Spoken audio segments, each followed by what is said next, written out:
This was the start of our trip. And then this is Gary on his bike. Last July, after a career as a police officer, Gary King took his upcoming retirement for a test drive. My mantra has always been low and slow. You know, I don't mind riding 40, 50, 60 miles an hour and just floating down the road, you know. Exactly how the couple cruised after a weekend motorcycle trip when south of Rochester. This is County 8 and this is 52. Life threw a curve. All of a sudden, there's a pickup truck in front of me. And my first instinct reaction was to pull the handlebars hard and try to swerve around. And the next thing I heard was thud. I just remember thinking, God, please don't let him be dead. This is the front fender. This is what was left. Almost a year later, damage still remains.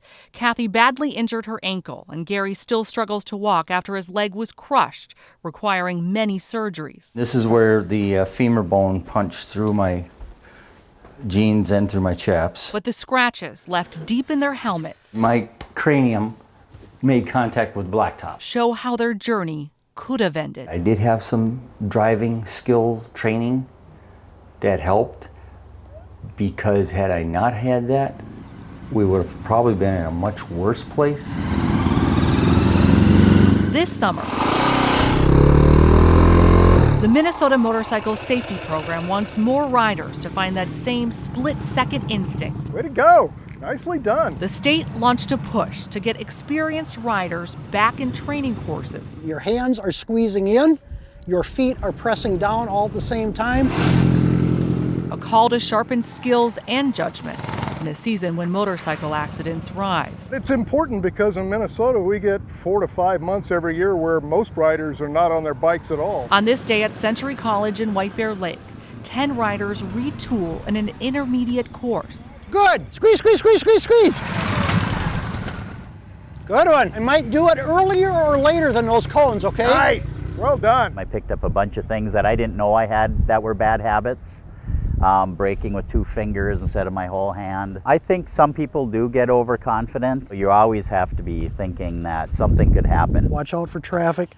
You're going to be doing a big figure 8. Instructors encourage the thrill of safety to riders who may get rusty or complacent. But the goal is to reach riders at any level, from beginner to expert. One-handed if you're okay with it. It's kind of like a flu shot for crashes.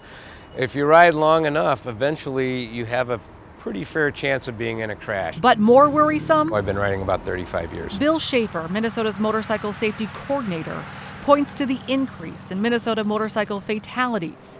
The 61 deaths last year are up from 46 deaths the year before. More than half crashed on their motorcycle when they were alone.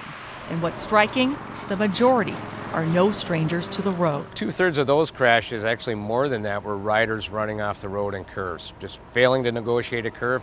And the hard thing was, a lot of those riders were experienced riders, people in their 50s.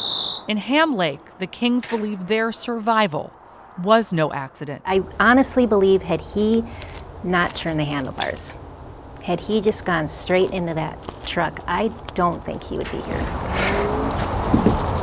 The still difficult road brings new revelation. Yeah. If you're gonna be afraid of everything, you're not really living life to its fullest. You know, live to ride. With words to inspire, the Kings hope more experienced riders like them find the license to be better or begin again. It is a new chapter. Let my leg get a little bit better, healed, and start riding again. Lindsay Sievert, KARE 11 News. What?